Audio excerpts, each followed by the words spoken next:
Kwanza kuna kijana alipiwa risasi anaitwa Cyril Uma ama ni Otieno ambaye is a goon and is a known goon according to those who have interacted with him including Converse Mwangi, kuonyesha vile amekuwa akimsumbua. So wanasiasa wamerealize ndio waweze kuongoza wananchi lazima mkuwe maskini. They have to make sure that you are poor so that they can rule you. Na hii inaonyesha kulingana na Gen Z vile walijitokeza wakaingia kwa barabara. Gen Z wamesoma.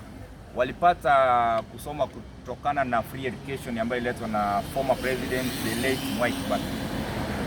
Walisoma. That's why huwezi waongoza wanajua sheria, wanajua haki yao. Lazima wakuambie ukweli. That's why you saw them in the streets. But now leaders have noted, if we want to rule these Gen Zs and these people, we have to convert them into goons, we have to give them handouts, give them alcohol and substance, so that they may follow us and sing our names. That's why youths are now for hire. Vijana ambao should be put into productive use are being used as crowd for hire, goons for hire, so that when you have a rally, they come and fill the rally to show that you have numbers, to sell perception. It's like government is supporting. Why government is productive? Who? What the government is doing? You see, what I'm saying is this. We have responsible minister who is responsible for dealing with this, some of these young people. But again, arresting them is not a solution. You'll only be filling our jail with people who should be supported. These young people who are goons and gooness should be given an alternative to earn a living. Watafutiwe kazi. Members of parliament will come up with policies to create employment opportunities for these young people. We'll open up the country for investors to come and set up companies in Kenya to create opportunities, manufacturing companies. Wapewe mahali, tuko na land enough to set up those companies. But the problem is bureaucracy.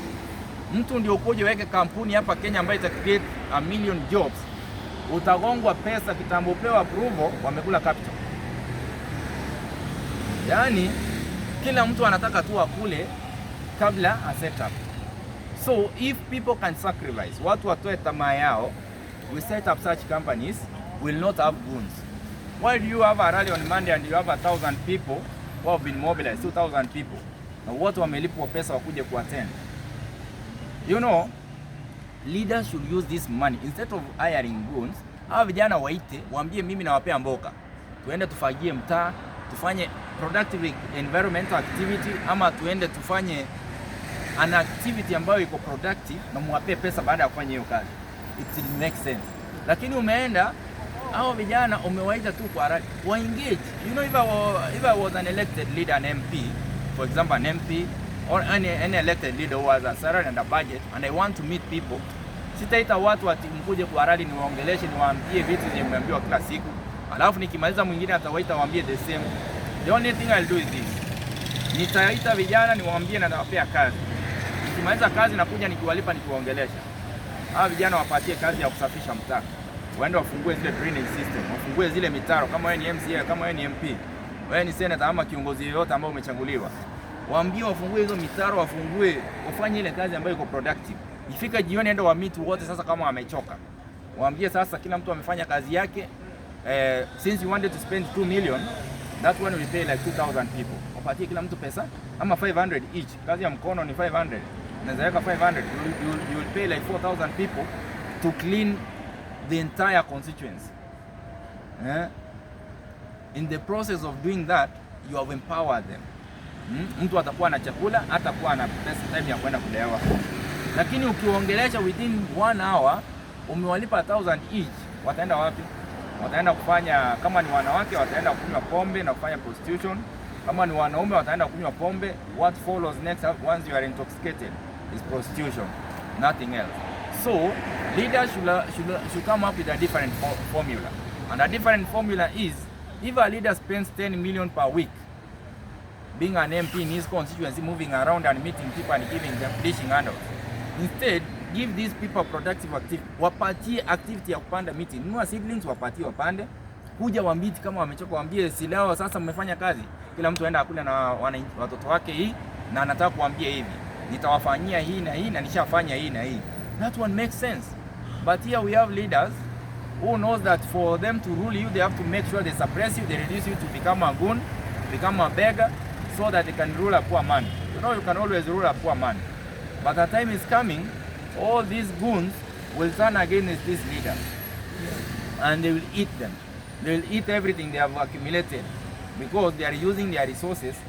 You find someone will prefer a road that is costing 50 million in his constituency. He will prefer spending 10 million in the road. He spend 10 million in handouts and keep 30 million for the next campaign because he will dish handouts to you. You see? But if you open up the markets, do proper roads, give people proper health care, solve the problems that is facing the people, all the people within your constituency, you'll be saving a generation. Then go sit in parliament, come up with policies to bring on board investors. We have many people want to come and invest in Kenya, but the problem is that you get so many hurdles. Before you get this member of parliament, this MP, this governor, this senator, this president, you have to follow bureaucracy. Process is too long. Unaambiwa toa kitu kidogo. Now what you want is so straightforward, and the people at that level can even handle that thing. So I think we need to reason like that common mwananchi is following, who is suffering. If you are serving somewhere in government, you need to reason and sober up like that person who is suffering down there. Once we set our mind and reason like those people, we'll be able to solve their problems. Sometimes you see me going out on my way to help people and they put on media.